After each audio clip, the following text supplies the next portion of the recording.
Hello my friend, greetings and good day to you. This is your brother Ramesh Medasani from Our Daily Blessing. I pray that this devotion will be a blessing to you. Acts chapter 13 verse 22 says, God testified concerning him, I have found David, son of Jesse, a man after my own heart. He will do everything I want him to do. Everyone who knows the Bible knows that King David was a great man, and yet everyone is familiar that David did a lot of not so great things. David is more readily remembered as a gross sinner, yet God said, I have found David the son of Jesse, a man after my own heart.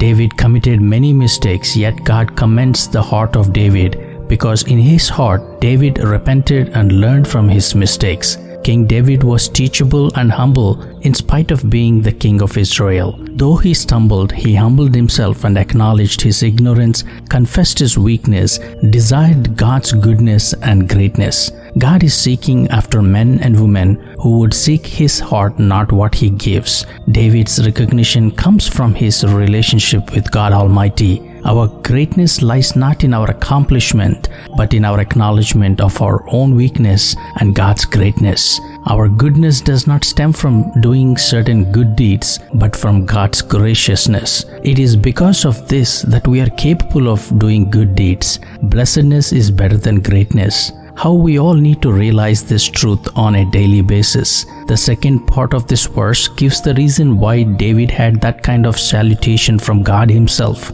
and that is, he will do everything I want him to do. This is where our true value lies in, being able to be molded as God wants each of us to be, being faithful, available, and teachable. Until we are empty of everything, we are full of nothing. There is only one thing that is worth giving up anything, and that is the presence of God Almighty.